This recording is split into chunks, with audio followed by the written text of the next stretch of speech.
Bonjour, aujourd'hui je vous propose de réaliser des stickers pour votre bullet journal. Donc c'est une idée qui m'a été soufflée par Julie, alias le Bugeot bruxellois sur Insta. Et du coup je me suis dit que j'allais faire une vidéo et vous proposer également les fichiers.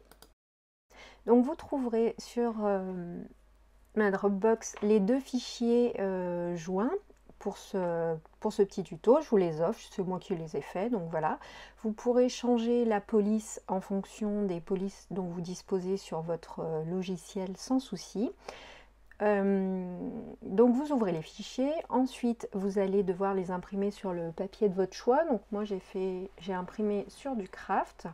Vous n'oubliez pas de rajouter les marques pour que la machine puisse s'aligner.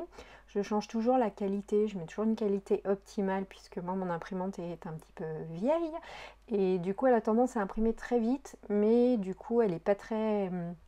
Enfin, l'encre n'est pas noir. Donc voilà, vous imprimez vos feuilles sur le papier que vous voulez, donc du craft ou du papier blanc, aucun souci. Et ensuite, une fois que vous avez imprimé vos stickers, vous allez envoyer tout ça à la machine. Donc au niveau des réglages, donc moi j'avais mis, il y a deux lignes, il y a des lignes bleues et des lignes rouges. Les lignes rouges ne vont pas être découpées à fond, alors que les lignes bleues vont être découpées complètement, puisque j'imprime sur du papier à stickers autocollant. Donc je modifie, je travaille bien par ligne, et voici mes réglages. Donc au niveau du craft, je vais avoir une lame de profondeur 3, 20 en force, et la vitesse je vais mettre à 6 parce que c'est pas un travail, enfin c'est des rectangles à découper, donc elle va bien gérer. Ensuite je passe sur les lignes rouges, donc là je veux que ce soit découpé mais juste la première pellicule, la pellicule autocollante, pas celle qui protège. Donc là je vais régler ma lame différemment. Donc je mets la lame en profondeur 2, en force 13 et en vitesse 3. D'ailleurs, je pense qu'on peut réduire la force à 10, voire à 9, parce que du coup, elle a vraiment beaucoup découpé. Et ensuite, j'envoie la découpe à la machine. Je tenais ma caméra, enfin mon téléphone dans une main et je colle dans l'autre, donc ça bouge un peu, mais après j'ai pris mon pied, donc ça va se stabiliser sans souci.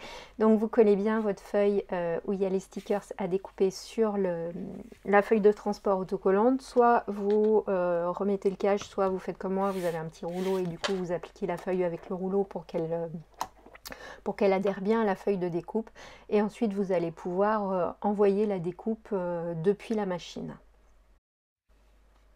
Donc là, vous allez du coup insérer la feuille de découpe dans la machine. Donc voilà, là ça bouge moins quand même, c'est un peu plus regardable. Je suis désolée pour la partie d'avant. Et ensuite, voilà, vous faites avancer la feuille et là la machine va lire les marques, ses repères d'alignement pour pouvoir découper vos stickers. Alors sur le craft, j'ai aucun souci, j'ai pas besoin de mettre le petit bout de scotch que je mets sur le carré noir, quand je découpe sur des feuilles de stickers blanches, je suis toujours obligée de rendre ce petit carré noir en haut brillant, sinon elle ne s'aligne pas.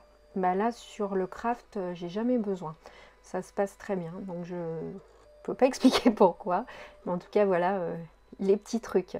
Donc j'ai laissé la vitesse réelle à laquelle je fais découper la machine, donc j'ai remis la lame automatique. C'est pas une lame que j'utilise du coup très souvent parce que je préfère la lame premium, elle est d'une qualité meilleure, mais du coup comme là je travaille par ligne, c'est plus facile pour moi. La machine va d'abord découper la ligne bleue et là elle vient de s'aligner une deuxième fois pour découper mes lignes rouges qui ne seront pas du coup découpées entièrement. Elle va juste faire la pellicule adhésive, voilà, sans la protection dessous. Alors après, vous allez voir au moment où je vais décoller en fait les stickers, à la fin du travail de découpe, on va voir que ça va adhérer un petit peu. Elle a vraiment beaucoup découpé, il faudra baisser la force absolument. Donc maintenant, je décharge la feuille. Je vais pouvoir enlever du coup la première, tout le tour. En fait, c'est ce que j'ai fait découper en ligne bleue. Donc là, tout s'en va. Alors sur le craft, parfois la lame saute parce que c'est un papier qui a des fibres, donc du coup il y a des parties qui sont plus ou moins découpées, mais en pliant le craft, vous arrivez bien à enlever. Ensuite vous décollez en fait votre feuille de découpe, vous n'hésitez pas à la plier, elle craint rien. Et du coup là on voit que j'ai un peu trop de force encore sur mes lignes rouges, donc je réduirai ça. Et vous avez vos planches de stickers prêtes à l'emploi pour votre bullet journal. Et voilà, j'ai laissé des petites cases blanches, du coup vous pourrez compléter avec ce que vous voulez. Ensuite, j'ai été chercher dans mes vieux bullets et du coup, je vais vous montrer un petit peu comment je les ai utilisés. Donc parfois je les ai utilisés tels quels, parfois j'ai retracé autour, j'en ai fait des ronds. J'ai beaucoup utilisé les petits carrés que je vous ai mis du coup dans le fichier avec les numéros des jours de la semaine pour faire mes semaines et bah voilà, en fait ça, moi je m'en sers beaucoup. Bah voilà, écoutez, j'espère que cette vidéo vous a plu et puis bah, je vous dis à très bientôt.